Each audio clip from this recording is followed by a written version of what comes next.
girl next door. My teenage son, Mark, came into the kitchen one afternoon while I was putting meatloaf in the oven, and he began shuffling his feet nervously as he waited for me to set the temperature dial. He certainly had been acting jumpy lately. An enthusiastic student and a fine athlete, Mark has always been a quiet, well-mannered boy, and his edginess seemed out of character to everybody. How fortunate that we were planning a family vacation soon, I thought to myself. Mark really needed a break from his demanding schedule of schoolwork and sports. "Are you and Dad going to be home tonight?" he asked. "Sure," I answered. "How come?" "Becky and I have something we want to talk to you both about. Alone. Will you make sure none of the little kids are around?" "Okay," I replied.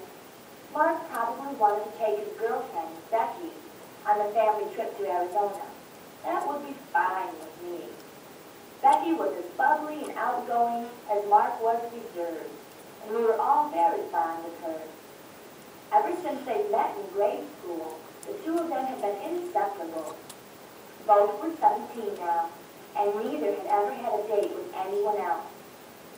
Becky was automatically included in all our family activities, and I had come to think of her as my fourth daughter. I didn't have a moment more to wonder about what Mark and Becky had on their minds. My husband, Jim, and I have 7 children, and every day seems to bring a new set of problems.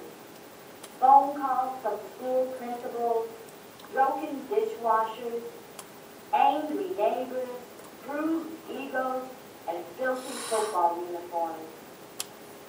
That afternoon, there was one minor catastrophe after another, and I even forgot to mention Mark's request to Jim when he came home from the office. When the young couple came to find me after supper, the little ones were already in bed. Jim was reading the newspaper in the den, so we all gathered there for our talk. "Mom, Dad," Mark began with quiet determination, "Becky and I are getting married soon." The word "soon" explained the situation to me immediately, but I just did not want to believe my ears. Mark was my second boy, and I had always had reason to be especially proud of him. He was an achiever, and success came easily to him. I just took it for granted that he would graduate at the top of his high school class and then go on to college, and play football and study medicine. He and Becky would marry after they had finished school. In my mind, the script was written. "Of course you're going to get married, Mark," I answered, acting as if I didn't understand what they were trying to tell me. "After college. Maybe even in your junior or senior. No. Soon. Next week. The minute we can," he said. By now, Becky was in tears. Here was the nice Catholic girl who sang alto every Sunday in the church choir, the high school cheerleader who rooted for Mark at each game. They were such good kids. While so many other youngsters were off drinking or smoking dope, Mark and Becky stayed home nights, making popcorn and watching television.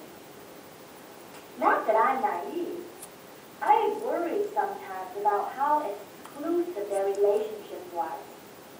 And of course, I recognized that what the natural outcome of any close, loving feeling between a man and woman was likely to be.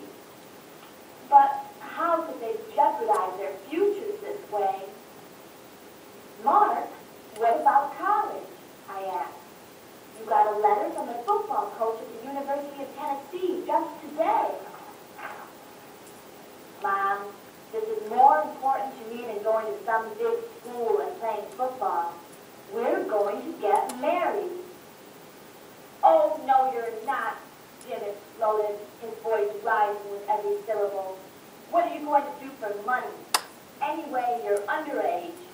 You can't get married unless we give our written approval. Not in other states, Mark retorted, his face as red as his dad's. I was terrified. Would he and Becky storm out of the house? Would we lose our son forever? My voice quivered as I interjected. Mark?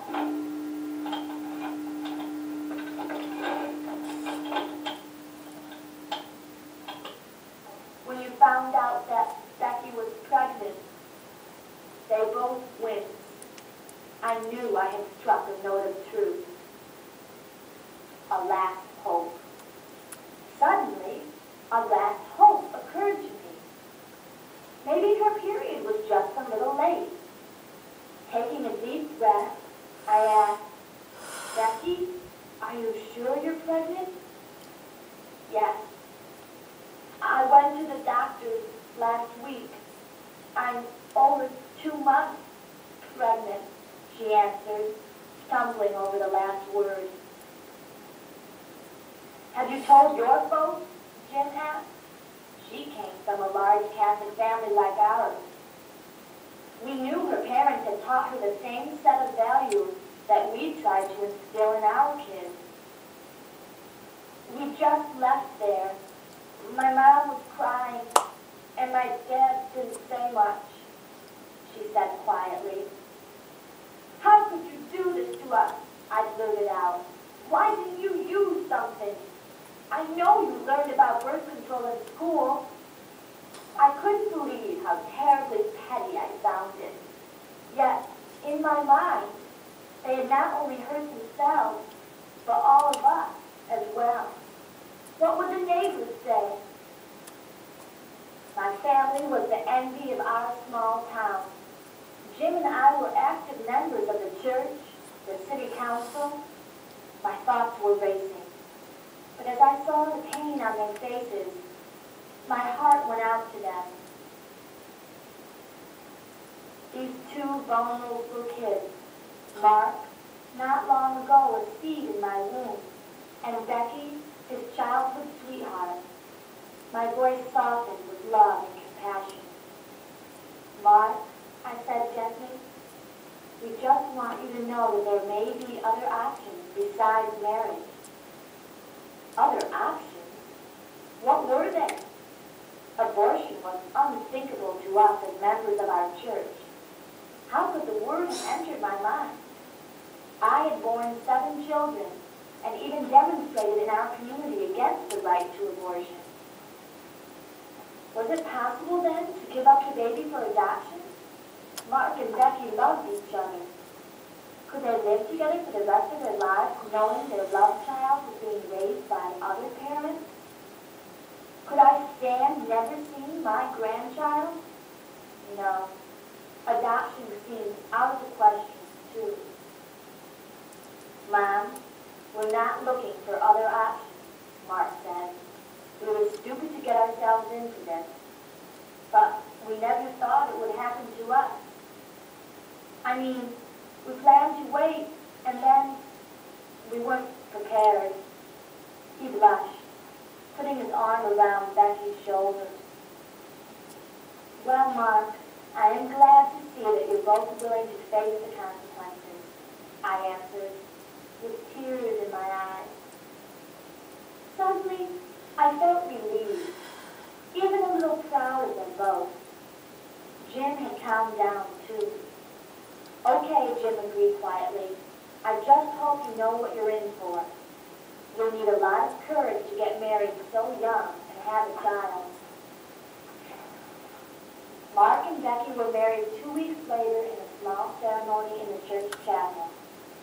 In 7 months, Becky gave birth to a fine 8-pound girl who was named after my mother, Carolyn Mary. She is my first grandchild, and I adore her. Most of the pain and hardship is behind all of us now. I was gratified that most of our friends and neighbors stood by us during the most trying months of our family's plight.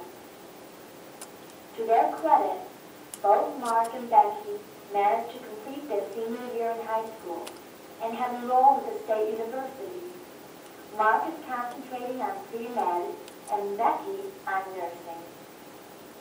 Jim and I, along with Becky's parents, have helped the couple pay their rent and college expenses, but I know they go without many things. Mark hasn't played either football or basketball since. He spends all his spare time earning money for his new family.